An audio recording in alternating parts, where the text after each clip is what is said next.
안녕하세요. 결혼 생활 1년 반 만에 결국 이혼을 하게 된 올해 30살 여자입니다. 이혼하고 난 지금도 남편의 속내를 도무지 이해할 수가 없어요. 제가 친정어머니가 시어머니보다 모든 방면에서 뛰어나고 시어머니가 우리 친정어머니한테는 비교할 상대도 안 된다고 무시했던 적이 있던 것도 아닙니다. 그런데 왜 자꾸 지 혼자 시어머니와 친정어머니를 두고 그렇게 라이벌 관계를 만들어대는지 그 이유를 도무지 알 수가 없었어요. 심지어 시어머니는 그런 데에는 별로 관심도 없으셨거든요. 그냥 아들 잘 되길 바라시는 평범하게 좋은 시어머니세요.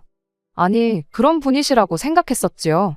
그런데 왜 자꾸 시어머니는 가만히 있는데 왜 시어머니와 친정어머니 중 누가 더 나은지, 누가 더 잘하는지, 누가 더 좋은 인생을 살았는지 그런 걸 기준을 만들어서 판단하고 정하려고 하는 건지. 겪어보지 못하신 분들은 이게 얼마나 스트레스인지 모르실 거예요. 애초에 시어머니와 친정어머니 두 분이 서로 살아온 삶부터가 다르시거든요. 저희 친정어머니는 제가 졸업하고 취직하자마자 그만두긴 했지만 쭉 직장 생활을 하셨고 시어머니는 평생을 전업주부로 살아오셨어요. 친정어머니가 직장 생활을 하신 만큼 어떤 부분에서는 시어머니보다 더 아는 바가 많고 반대로 시어머니 또한 전업주부 생활을 하시면서 어떤 부분에서 저희 친정어머니보다 훨씬 아는 바가 많은 게 있을 텐데 남편은 굳이 제 입에서 시어머니가 친정어머니보다 더 대단하다는 말을 듣고 싶었나 봐요. 원하는 대답 골라서 해주는 게 어려운 건 아니지만 저 역시 아닌 사실을 두고 친정어머니를 깎아내리면서까지 남편 기분 하나 좋으라고 시어머니를 추켜 세워줄 생각은 없었습니다. 물론 저희 집이 시댁과 비교했을 때 조금 여유가 있는 편이긴 해요. 그런데 그건 친정어머니가 직장 생활을 하셨다고 집에 돈이 더 많은 게 아니고 애초에 할아버지 때부터 형편이 여유로웠던 거였거든요. 만약 자격지심이 문제였다면 자격지심을 느껴도 그건 시어머니가 저희 친정어머니에게 느끼셔야 하는 부분 아니겠나요? 그런데 세상에 제가 태어나서 대리효도에 대한 이야기는 몇 번이고 들어봤어도 대리 자격지심은 제 인생에서 듣도 보도 못한 경우라서 아직도 남편하고의 결혼 생활을 되새겨보면 도무지 이해가 가질 않고 황당한 일투성이에요. 그리고 무엇보다 그럴 거였으면 차라리 결혼 전부터 그랬어야지. 왜 결혼하자마자 돌변해서 저러는 건지.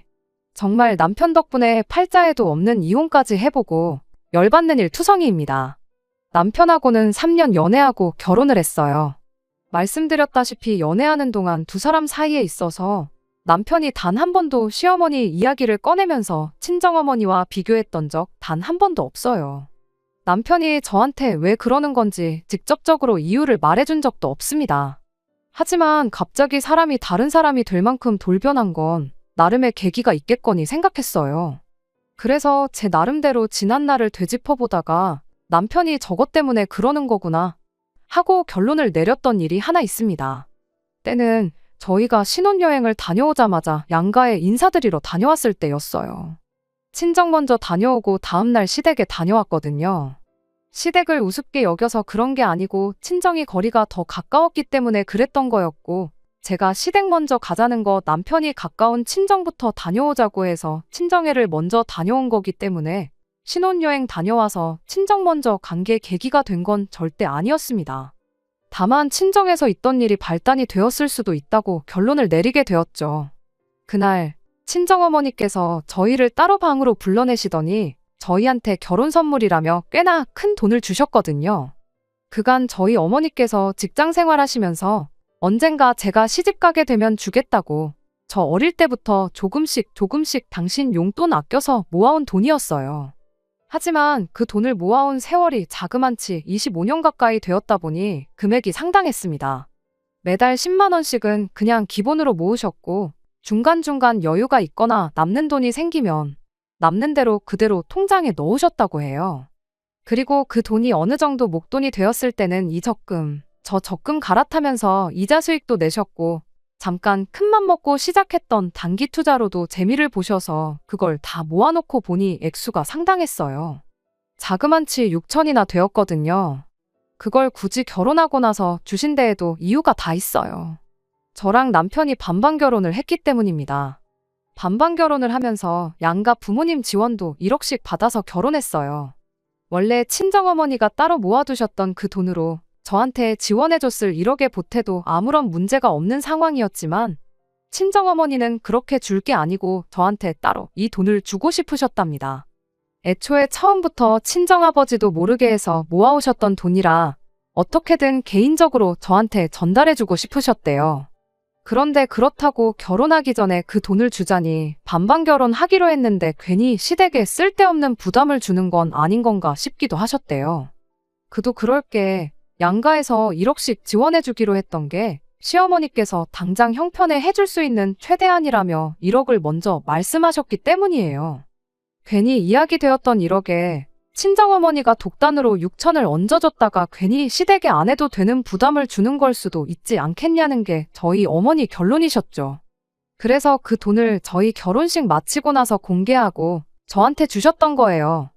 그때야 생각지도 못한 큰 돈을 주신다니 그저 감사한 마음으로 그 돈을 받았는데 시간이 지나 생각해보니 남편 입장에서는 그게 기분이 나빴었나 싶었어요. 친정 다녀오고 시댁에 다녀왔을 때 시어머니는 저희한테 따로 해주신 게 없었거든요.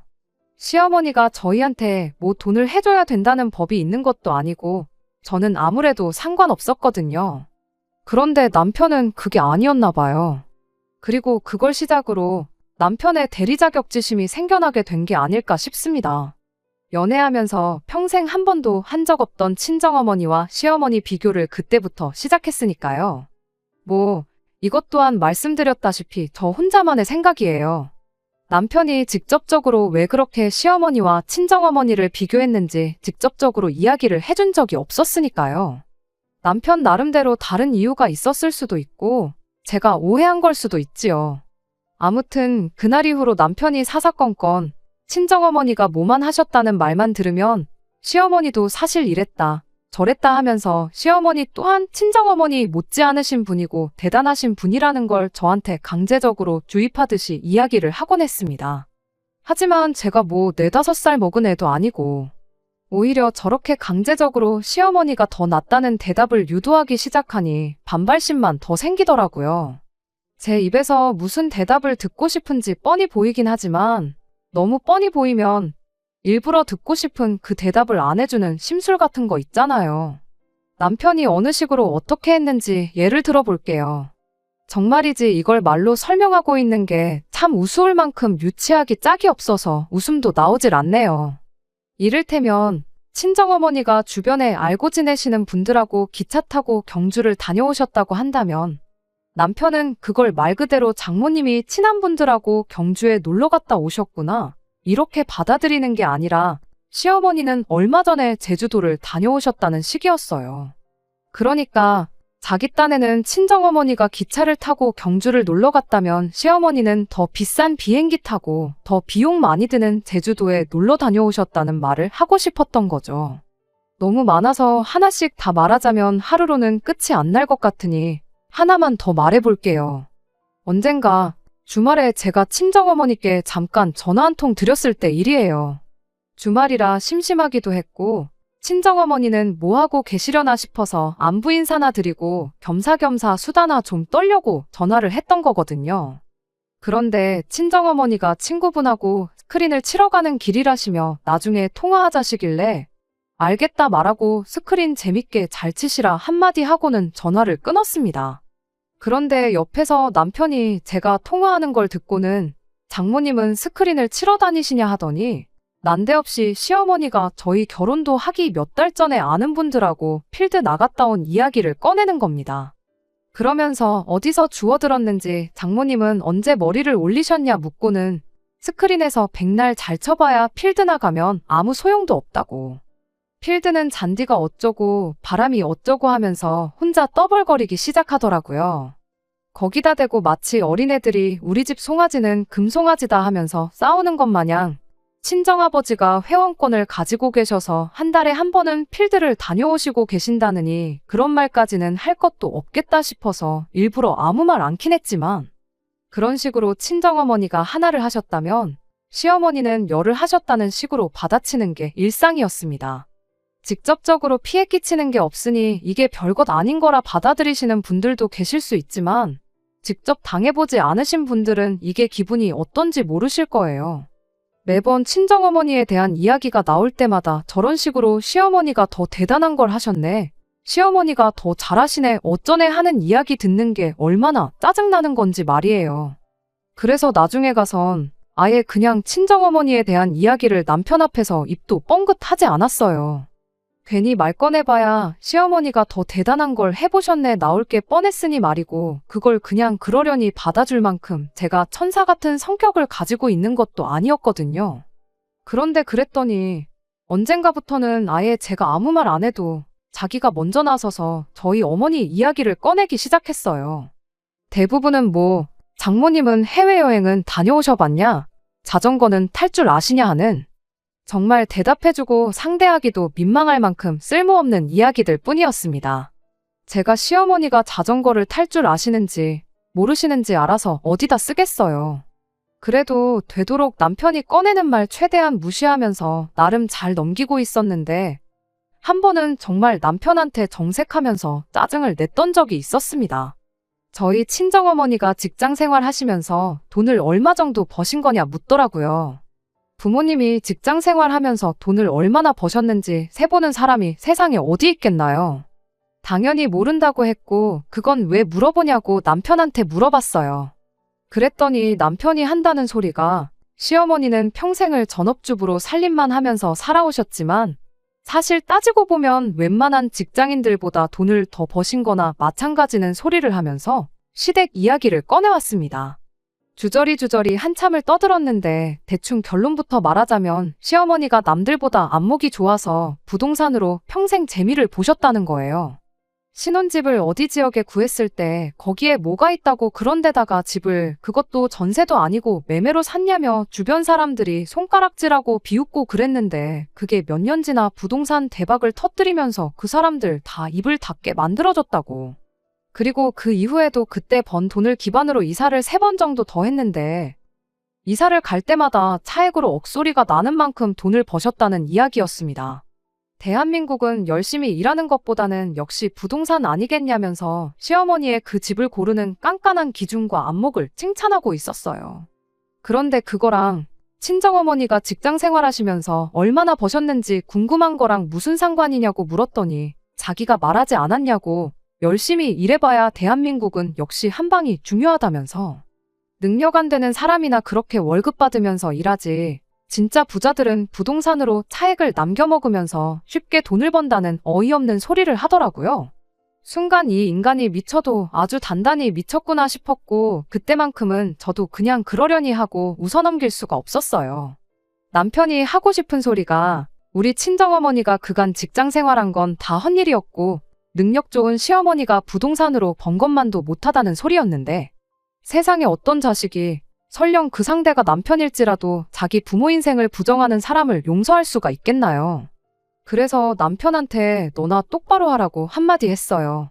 그렇게 말하고 있는 너도 지금 월급쟁이 생활하고 있지 않느냐고 그런 소리 하고 싶으면 너부터 부동산이 됐든 주식이 됐던 돈으로 나부터 호강부터 시켜주고 꺼내라 했죠.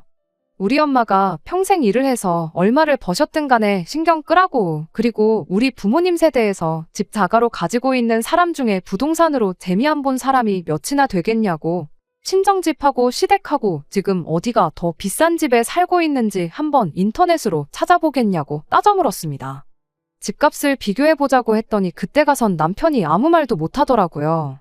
어딘지 알려드리진 않을 테지만 친정 부모님 살고 계시는 지역이 시부모님 사는 데보다 훨씬 비싼 지역이라는 건 대한민국 사람이라면 기본적으로 알고 있는 사실이거든요. 물론 남편 말도 틀린 건 없는 게 저희 집이야 말씀드린 대로 할아버지 때부터 갖고 있던 재산이 있다 보니 애초에 처음부터 시작을 좋은 동네에서 시작한 저희랑 자력으로 이사 몇 번 다니면서 부동산으로 재산을 불려오신 시어머니하고는 차이가 있긴 하죠. 하지만 그렇다고 해서 그게 시어머니는 탁월한 능력을 가졌고 친정어머니는 돈 불리는 재주가 없어서 직장 생활을 했다고 인정을 해야 할 이유가 되지는 않았습니다. 아무튼 그때 말 나온 김에 남편한테 매번 그딴 식으로 좀 하지 말라고 단단하게 경고도 했습니다. 연애 때부터 통틀어 제가 화를 낸 적이 없었기도 하고 그날 워낙에 강하게 말했어서 그랬나. 한동안 약발이 잘 들어서 남편이 더 이상 그런 식으로 영양가 없는 이야기를 꺼내는 일은 없었어요. 그래도 그것만 빼면 사람이 그렇게 나쁜 사람은 아니었다 보니 그 이후에는 남편하고 어느 정도 사이도 회복하고 그냥 평범한 결혼 생활을 보내게 되었습니다. 물론 친정어머니가 헛고생을 했다느니 어쩌니 한 이야기를 잊어버리고 용서한 건 아니에요. 그것만 생각하면 잘 지내다가도 괜시리 정이 뚝뚝 떨어지고 그랬는데 어쨌든 저도 이미 지난 이야기 거들먹거리면서 안 해도 되는 싸움을 만들 필요까지는 있나 싶어 그냥 그렇게 마음에 묻어두고만 있었습니다. 그렇게 한동안은 별 문제 없이 지냈는데 얼마 전 다시 시작된 남편의 대리자격지심으로 결국 저는 이혼이라는 마지막 수단을 선택할 수밖에 없었어요. 친정어머니가 은퇴하신 이후로 이것저것 배우러 다니시는 게 취미셨어요. 그리고 요 근래에는 재미로 한식조리사 자격증을 따보겠다고 학원을 등록하셨거든요.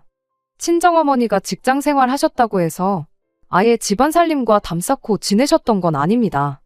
밖에서 사 먹는 음식이 맛은 더 있을지 몰라도 무슨 재료를 넣고 했는지 모르니 안심이 안 된다며 일하느라 피곤한 와중에도 저희 가족들 식사를 대충 챙기신 적 한 번 없으신 분이셨어요. 말 그대로 한식조리사 자격증은 그동안 일하느라 못 해본 요리를 배워보겠다고 따겠다고 하시는 게 아니고 어차피 맨날 밥하는 거 자격증이라도 하나 가지고 있으면 좋지 않겠나 싶어서 시작하신 거였습니다. 그거 말고도 이것저것 배우러 다니는 거 많으셨고 내친 김에 자격증 같은 게 있으면 그것도 같이 준비하시고 그러셨을 뿐이에요. 그리고 그때가 벌써 실기 한번 떨어지고 나서 자격증 재수를 하는 중이셨지요. 아무튼 그렇게 실기 시험을 다시 준비하기 시작하면서 이번에는 꼭 붙고 말겠다고 실기 시험 문제인 음식들을 집에서 연습하고는 하셨는데 언젠가부터 연습하다가 음식이 많이 나오면 그걸 저희 집에 가져다 주시기 시작했어요.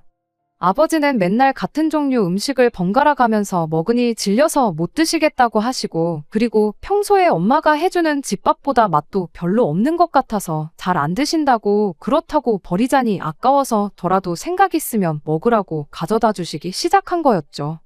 어떤 건 평소에 어머니가 해주던 것보다 맛있는 것도 있고 어떤 건 더 별로인 것도 있고 그렇더라고요. 시험 문제로 나오는 음식이 30가지인가 정도 되고 그중에 무작위로 2가지 음식을 준비해야 하는 걸로 알고 있었거든요. 평가 기준도 음식의 간을 얼마나 잘해서 얼마나 맛있게 만들었는지가 아니라 정확한 재료를 손질하는 방법이나 크기까지 얼마나 요구하는 대로 정확하게 만들었는지를 평가하는 시험이래요. 그래서 평생 살림만 해온 분들도 오히려 손에 익은 버릇 때문에 합격하기 쉬운 자격증이 아니라는 소리를 들었습니다. 아무튼 그렇게 친정어머니께서 음식을 가져다 주시니 제 입장에서는 여러모로 편한 게 많았어요. 음식의 맛을 떠나서 괜히 식사 준비한다고 이것저것 준비하고 할 필요도 없었고 퇴근하자마자 어머니가 가져다 주신 음식으로 식사 뚝딱 해치우고 그대로 쉴 수 있다는 게 너무 편하고 좋았죠. 매번 비슷한 로테이션이긴 했지만 나름 밸런스를 맞춰주신다고 메뉴도 매번 바꿔가면서 해서 가져다 주셨어요. 하지만 아버지가 어머니께 말했던 대로 계속 같은 것만 먹는 느낌이니 조금 물리기는 하더라고요. 그런 느낌이 들 때쯤 한동안 잠잠했던 남편이 또다시 시어머니 이야기를 꺼내왔어요. 밥 먹으면서 한다는 소리가 그래도 장모님이 아무래도 직장 생활을 오래 하셔서 그런가 음식만큼은 시어머니 손맛만큼은 못 따라오시는 것 같다고요. 우리 엄마가 해주는 집밥이 자기 입맛에는 더 맞는다면서요. 한동안 안 그러다 또 저러니까 갑자기 예전에 친정어머니 직장 생활한 거 가지고 뭐하러 그런 고생을 하셨다느니 했던 이야기가 떠올라서 막 울화가 치밀기 시작했습니다. 이번엔 또 뭘 시작하려나 싶고 도무지 표정 관리가 안 돼서 아주 힘들었어요. 그래도 나름 남편과 짧은 기간이나마 같이 지내오면서 하나 터득한 게 있어요. 이럴 때는 남편 말에 그 어떤 반응도 관심도 주지 않고 그렇구나 하고 넘기는 것만큼 좋은 방법이 없다는 것 말입니다. 구구절절히 이건 우리 엄마 요리가 아니고 시험 준비한다고 시험 볼 때 요구하는 대로 음식을 해서 맛이 이런 거다. 원래는 음식 훨씬 더 잘하시고 우리 엄마도 손맛 엄청 좋으시다. 이런 식으로 백날 해명해봐야 남편 입에서 나올 말은 꼭 듣지 않아도 예상이 될 만큼 뻔하디 뻔한 소리가 나오겠구나 싶었어요. 그래도 우리 엄마가 평생 전업주부로 살면서 음식을 하셨는데 장모님보다는 훨씬 음식 잘하시겠지? 손맛이 좋겠지? 뭐 그런 이야기 나올 거였거든요. 뭐 집밥이라는 게 그렇잖아요. 자식 입장에서는 엄마표 반찬이 제일 맛있는 법인데 그런 상대적인 것 가지고도 우열을 가릴 필요나 있는 문제인가 따지고 물을 수도 있었지만 어차피 결과적으로는 우리 엄마가 니네 엄마보다 더 잘하니까 인정해라. 이런 이야기를 주고받고 하게 될 텐데 굳이 저런 번거로운 과정까지 거칠 필요가 있나 싶었어요. 그래서 그냥 영혼 없이 아 그렇구나 하고 대충 대답하고 말았어요. 이게 우리 엄마 요리건 말건 시어머니 음식이 더 맛있건 말건 나는 딱히 신경 안 쓴다고요. 그렇게 대충 대답하고 나서 슬쩍 남편 얼굴을 보니 어떻게 더 시어머니 자랑을 하고 싶어서 입이 근질근질한 건지 온몸을 막 비틀어대면서 다음 말을 꺼낼 생각을 하는 것처럼 보이더군요. 그 순간 저는 숟가락 내려놓고 배불러서 그만 먹어야겠다 한마디 한 후에 방으로 들어갔어요. 말씀드렸던 것처럼 저러지만 않으면 남편과는 제법 잘 지내는 편이었다 보니 상대를 안 해주는 게 최선이라 생각했고 괜히 말다툼하면서 힘 빼고 싶지 않아서 했던 행동이었습니다. 그런데 그렇게 다음 날이 돼서의 일이었어요. 남편이 평소보다 퇴근이 늦더라고요. 원래 야근이 있으면 야근이 있다 말하고 몇 시쯤 올지 말해주는 사람이었는데 그런 연락도 하나 없었지요. 그렇게 남편은 1시간 반 정도 더 지나서 집에 들어왔는데 빈손이 아니라 장바구니를 양손에 들고는 낑낑거리면서 집에 돌아왔습니다.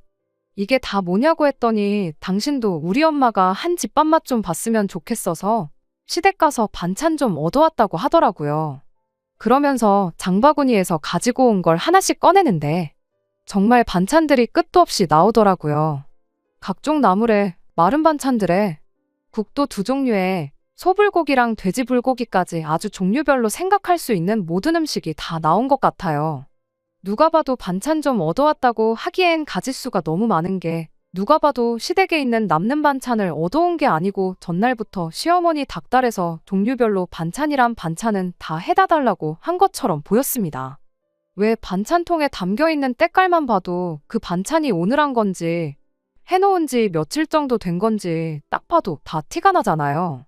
반찬통 뚜껑은 어떻게 닫으셨나 싶을 정도로 꽉꽉 눌러 담아준 걸 보니 별 쓸데없는 남편 자기만족 때문에 아침이 아니라 이른 새벽부터 일어나셔서 저녁 시간 남편이 퇴근해서 시댁에 도착 때까지 아들 먹일 반찬 준비하시면서 고생하셨을 시어머니 생각하니까 감사하기도 했지만 한편으로는 남편 쓸데없는 고집 때문에 하루 제대로 허리 한번 못 쳐고 못하고 고생만 죽어라고 하셨겠구나 싶어서 제 마음이 다 아플 정도였습니다. 그날도 역시 친정어머니께서 연습하신 음식들을 가져다 주시긴 했지만 시어머니가 고생하셨는데 안 먹을 수가 없어서 시어머니가 해다 주신 음식으로 저녁 식사를 했어요. 다른 것보다 밥 먹는 내내 남편이 이것도 맛있지, 저것도 맛있지 하고 귀찮게 물어보는 것 때문에 체할 뻔했네요.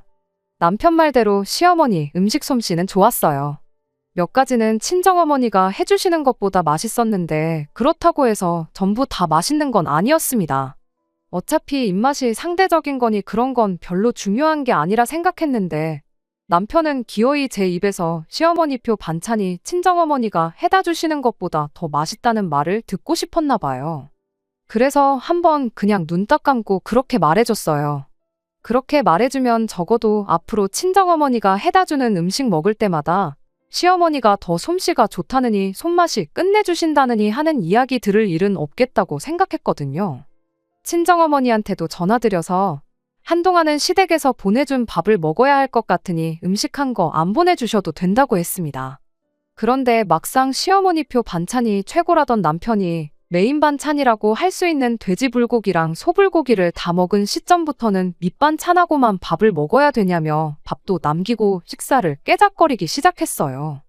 그렇다고 저 혼자 그 많은 반찬들을 다 먹을 수가 없다 보니 하는 수 없이 친정어머니한테 다시 연락드려서 늘 해다 주시던 전이랑 구이 같은 거는 다시 보내달라고 부탁드렸죠. 그렇게 3일인가 친정어머니께서 계속해서 음식을 더 해다 주셨고 그나마 고기 반찬이 생기니 남편이 그제서야 밥을 제대로 먹기 시작했어요. 문제는 여전히 밑반찬은 몇 번 깨작거리고 고기 반찬 위주로만 식사를 했다는 겁니다. 결국 나중에 가서는 나물 반찬만 잔뜩 남게 되었어요. 그리고 친정어머니가 보내주던 고기 반찬도 끊기게 되었죠. 친정어머니가 시험일자가 다가옴에 따라서 이제 손에 익은 거 말고 손에 안 익는 음식들을 연습해야겠다시며 비빔밥이며 그런 걸 연습하셨거든요. 그래도 시어머니가 고생해서 해다 주신 반찬인데 이미 저희 집 냉장고에 들어온 지 열흘이 가까워지는 시점에 어떻게든 남아있는 나물 반찬을 처리해야 한다는 생각밖에 없었어요. 상해서 버리는 건 힘들게 음식을 해다 주신 시어머니에 대한 예의가 아니라고 생각했거든요. 그러다 갑자기 번뜩하고 좋은 생각이 난 거예요. 친정어머니한테 그럴 게 아니고 비빔밥 연습하신 거 있으면 그것 좀 가져다 달라고 부탁을 드렸어요. 왜 저희 집도 어머니가 항상 나물 반찬 이것저것 하시고 나서 얼마 안 남으면 그거 양푼이에 고추장 크게 한 숟가락 넣고 계란 후라이해서 비벼서 먹고 그랬거든요. 그렇게 하면 평소 먹는 것보다 나물도 훨씬 더 많이 먹고 그랬으니 남은 나물 반찬 처리하는데 그거만한 게 없겠구나 싶었습니다. 남은 나물 반찬 양을 보니 딱 이렇게 두 끼만 먹으면 남는 거 없이 싹 다 끝내겠구나 싶었어요. 그런데 남은 나물 반찬 때문에 결국 이혼을 하게 될 줄은 그때까지만 해도 정말 생각도 못했습니다. 누군들 생각이나 했겠나요? 아직도 그날 생각하면 치가 떨리기도 하지만 황당해서 어이없는 마음이 더 커요. 그날따라 남편 퇴근이 조금 늦었어요.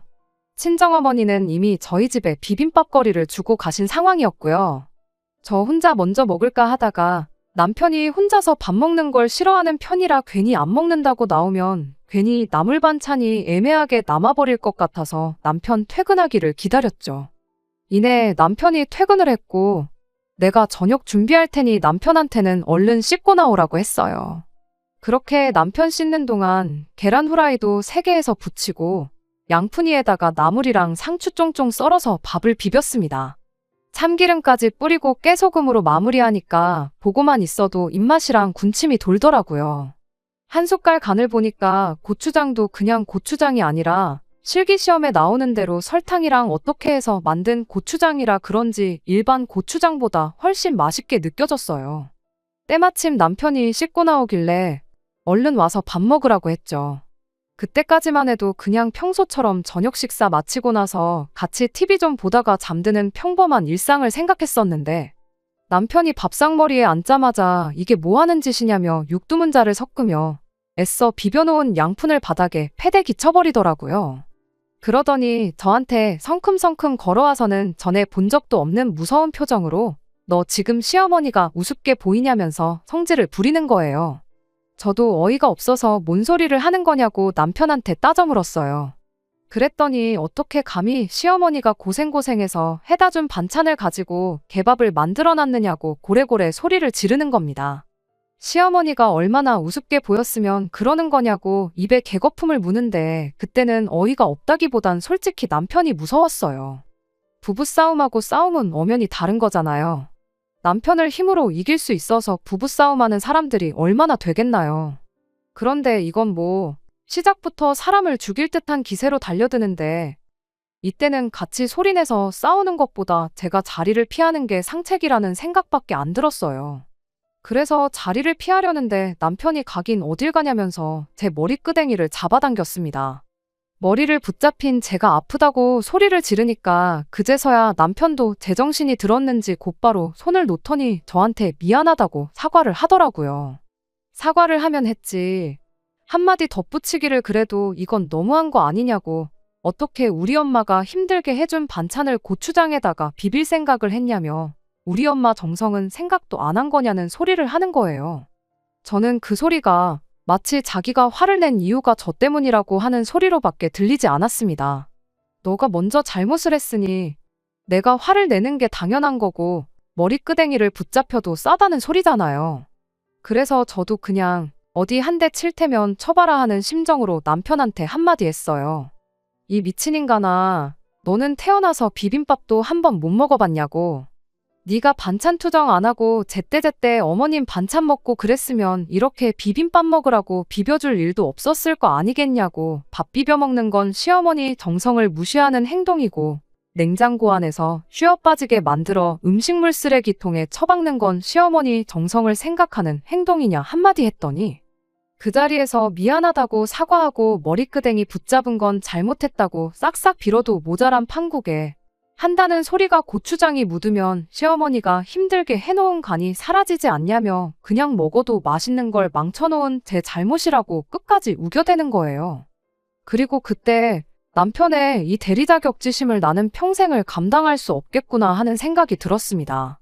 갑자기 우리 집이 뭐 빚보증을 서서 폭삭 망하게 된다던가 무슨 일로든 안 좋은 일 때문에 시댁보다 어려운 상황에 처하기 전까지는 영원히 계속될 것만 같았어요. 그리고 이 꼴을 몇 번이나 더 보고 사느니 그냥 하루라도 빨리 이혼하는 게 맞겠다는 생각이 들었습니다. 그래서 그 길로 혼자 방으로 뛰어들어가 간단한 제 짐을 챙겼어요. 남편은 태연한 얼굴로 뭘 그런 걸 가지고 짐까지 싸냐며 차라리 자기가 나가 있을 테니 저보고 혼자 지내면서 정말 제가 아무 잘못도 안 한 건지 잘 생각해 보라는 겁니다. 그때 진짜로 이 인간이 이젠 제정신이 아니구나 하는 생각 말고는 다른 생각이 들지 않았어요. 아무튼 그렇게 남편이 혼자 시댁으로 가게 되었는데 막상 집에 혼자 있자니 이 인간이 언제 문 따고 들어와서 또 돌변할지 모른다는 생각을 하니 괜히 무섭고 걱정이 되더라고요. 그래서 그냥 집 비워놓고 저도 친정으로 향했습니다. 친정아버지가 엄청 열받으셔서는 혼쭐을 내주시겠다고 하는 것도 뜯어말렸어요. 그 인간 지금 정상이 아닌 것 같다고 괜히 건들지 마시라고요. 회사에는 대충 사정을 설명하고 일주일 정도 휴가를 냈어요. 친정에 온 지 이틀이 지나서 남편한테서 전화가 왔습니다. 지금 어디냐고요? 제가 연락이 없으니 남편이 집에 들렀나 본데 집에도 제가 없으니 저한테 전화를 했던 것 같아요. 그건 알아서 뭐 하려고 그러냐고 당장 이혼 서류 준비해 올 테니까 서류에 도장 찍을 준비나 하고 있으라고 한마디 했더니 남편이 뭘 그런 걸 가지고 이혼 이야기까지 꺼내냐며 대화로 한번 잘 풀어보자고 집으로 오라고 하더라고요.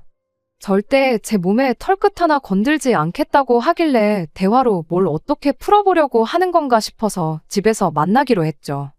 친정집이 저희 신혼집에서 더 가까웠다 보니 제가 먼저 도착했어요.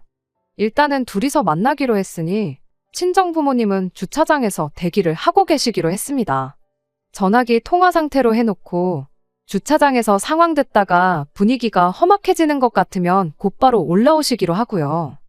이윽고 남편이 도착했는데 둘이서 이야기해보자더니 남편은 시어머니를 대동해서 끌고 왔더라고요.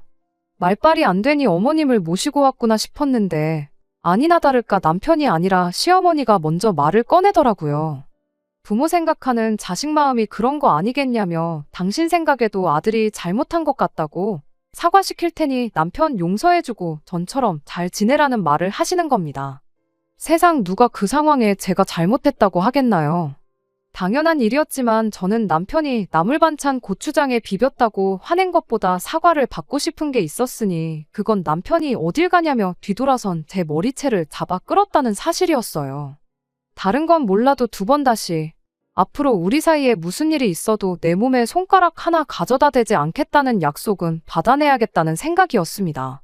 그리고 만약 이런 불미스러운 일이 다시 발생하게 된다면 그때는 아무 조건도 없이 이혼하는 거고 재산 분할이고 뭐고 땡전 한 푼 없이 몸만 나가겠다는 각서를 써달라 했습니다. 이혼할 때 각서가 아무 소용 없다는 사실은 알고 있긴 했지만 이 정도는 해야지 적어도 같은 꼴은 안 보겠구나 하는 생각이었어요. 그런데 난데없이 시어머니가 그런 불합리한 조건은 받아들일 수 없다면서 싫다고 거절을 하시더군요.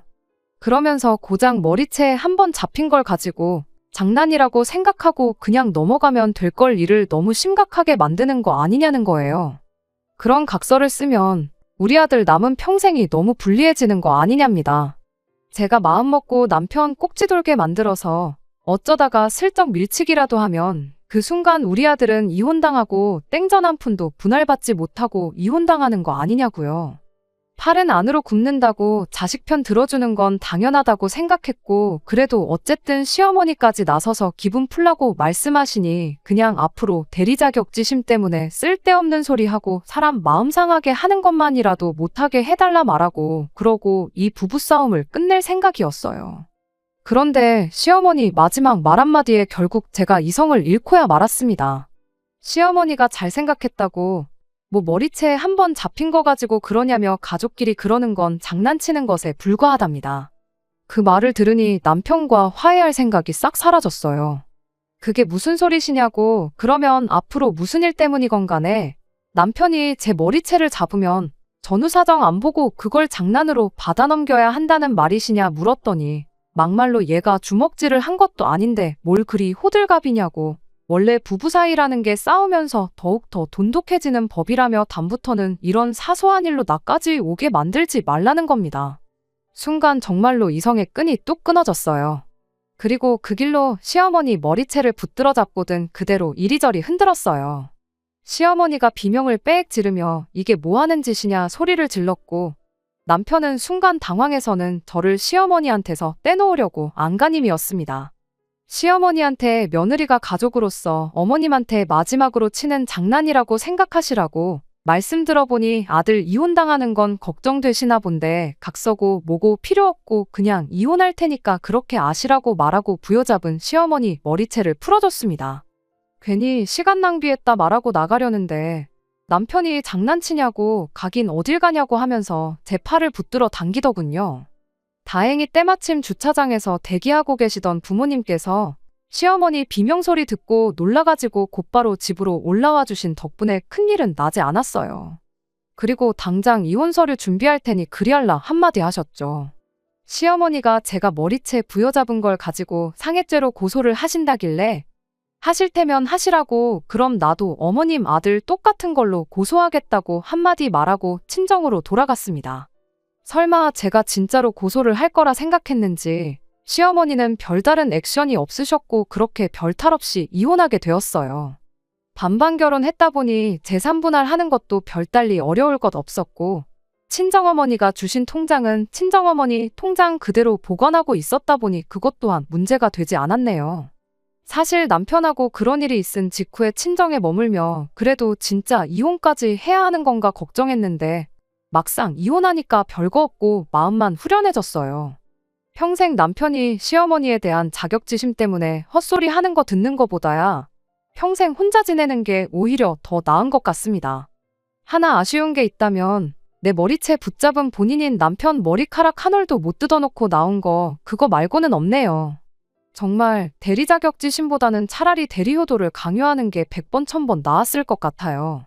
만에 하나 남편이 다른 사람을 만나 결혼을 한다면 다른 건 몰라도 새 장모님 되실 분이 대놓고 시어머니보다 못한 분으로 찾으라고, 안 그러면 또 이혼당할 거라고 충고 한마디 해주고 싶네요. 끝까지 들어주셔서 감사합니다. 오늘의 사연은 여기까지입니다. 구독과 좋아요, 알람 설정 부탁드리고 더 좋은 사연으로 다시 찾아뵙겠습니다. 감사합니다.